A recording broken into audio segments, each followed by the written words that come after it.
Hello YouTube, one more time. So by this time we already put the pan back together, the side pan. We clean it up. I don't know if you guys will be able to see it.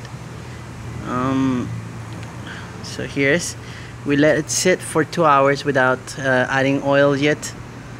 The reason for that is because, as far as I know, you have to let it sit for a little bit, you know, to dry out a little bit. So we did that. We put it back together, those bolts. There are 20 bolts around the pan. We put the breather cover over here on top. That one just pops up and you need to push it down, make sure it's somewhat flush with the edge of the side pan. We put the selector back together, and then I drain the rest of the oil. It's in here.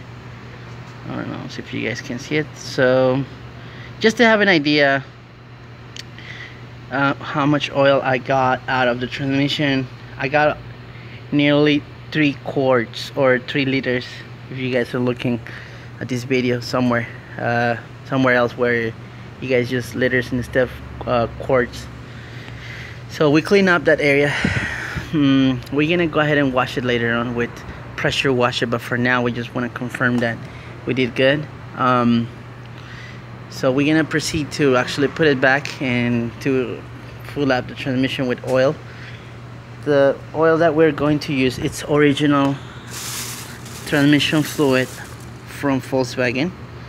Okay, you guys know me already. I normally always use this original stuff on every repair.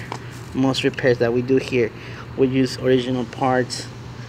Therefore we ensure that we're doing the job right the first time.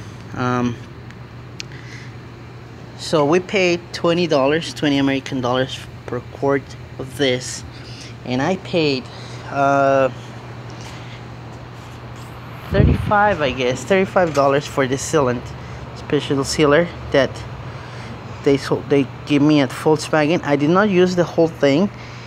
I don't know, whoever is familiar with those silicone guns, you know, for installing windows, that kind of silicone, it uses like a special gun. I borrowed one from my friend, the body shop guy. I had to return it back because they were using it, but that's the tool that you have to use. You have to cut the edge of this thing where it treads on, to cut the very edge of it, so you can allow the chemical to come out through this pipe. You know, there's this adapter. You can just put the right amount of this kind of weird silicone sealant, something like that. And so we're gonna proceed to put everything back together to clean up my mess, and then after that I'm gonna recharge the AC. I'm gonna put the coolant back.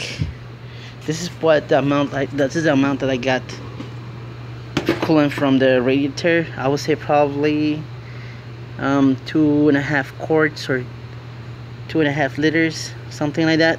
Not much, but this is just to have an idea how much we used, you know, how much we need to put back. So on the air conditioning, it doesn't have a sticker for this specific vehicle.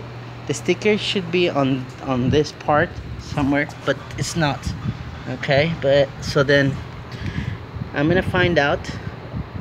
As far as I remember, it's over a pound, or actually I remember it's 520 yeah, 520 grams, which will be a little bit more than a pound. So it's 520 with certain tolerance of plus minus additional or less freon. I don't recall the exact number, but I will find out the very next video when everything is all back together. we will find out. I will let you guys know what the right amount of Freon it will take. For this kind of units, I believe it's the same amount for BR6, 1.8 and 2.0.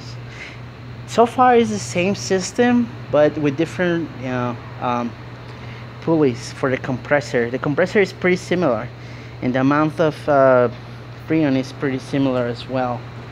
It just changes a little bit of the location. You know, the compressor is right there. I don't know if you guys can see it right there. So I'm gonna proceed to just put it back on the transmission before I forget. I'm gonna close it. I'm gonna tie it back to 15 pounds, and then after that I'm gonna fill up the transmission through this hole, as I said earlier, maybe with a funnel. I'm gonna add probably 3 quarts and then